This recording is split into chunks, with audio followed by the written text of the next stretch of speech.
I think in general with climbing, with alpine climbing and ice climbing, you see something that's absolutely just awe-inspiring and you're like, wow, that's an amazing place. And then you go there and you find a way through it that, you know, for the most part feels reasonable and safe.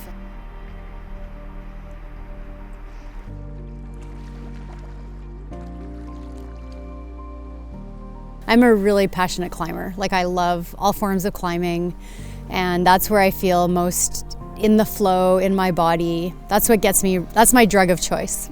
Yeah.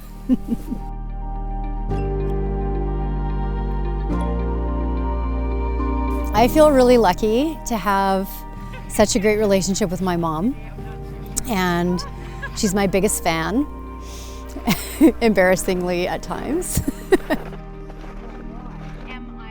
Took her, I think, 8 or 9 years to become a fully fledged international guide, but she was the 7th woman in Canada to do that, so we're really proud of that.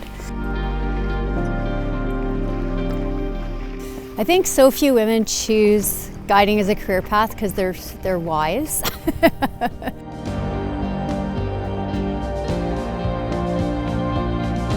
The way our society is set up in how we support mothers and women, it's challenging. So it's challenging to be a mom, a wife, and have a full-time career.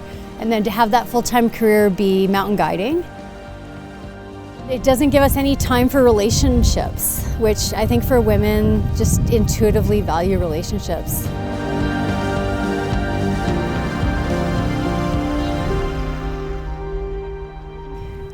And then I guess there's the other part about just the whole patriarchy and dealing with sexism in our culture.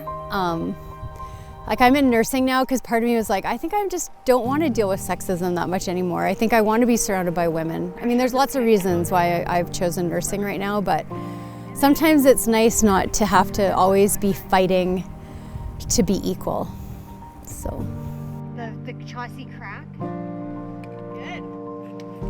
Beautiful. There's something important right now about supporting women in a way of like kind of counteracting the effects of the patriarchy and sexism. But there's also something about supporting men in just being like, it's okay for men to be scared and not as strong, and it just as well as it's okay for women to be strong. There just doesn't have to be such a dichotomy between men and women or something.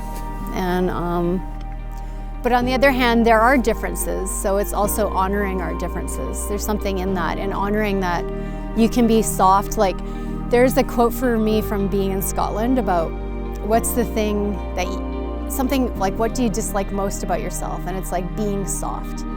And now I'm trying to find a way of embracing being soft and being strong. Like, that I don't have to hate that I'm soft.